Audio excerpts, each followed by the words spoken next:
Собранието даде зелено светло за основање на новиот универзитет Дамјан Груев. Со 67 гласа за, законот е изгласан и универзитетот ќе почне со работа од следната академска година 2016-2017. Во новиот универзитетски кампус за национална одбрана, безбедност и мир ќе бидат сместени факултети за правни и економски науки, медицина, градежништво и архитектонски факултет. Заменикот министер за образование истакна дека основната идеја е да се зголеми квалитетот на високото образование. Оваа академска година ќе почне со предавање на воената воздухопловната академија, Институтот за командни и штабни функции, кои се веќе функционални, а сега ќе се интегрираат во новиот универзитет.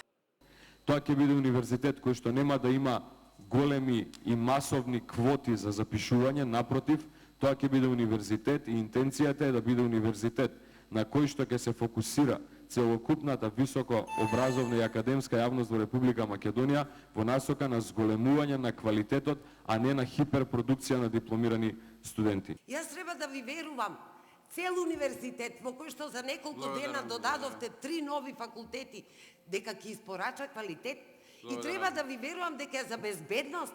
Дискусијата и гласањето во парламентот се одвиваше во отсуство на пратениците од СДСМ кои беа против основањето. Независните пратенички и ДПА со обвинувања кон власта велат дека новиот универзитет е политички проект и ќе зададе сериозен удар на УКИМ. Дали фамилиарни лози единствено просперираат на тие универзитети? Така е, цели ходници се со едно презиме.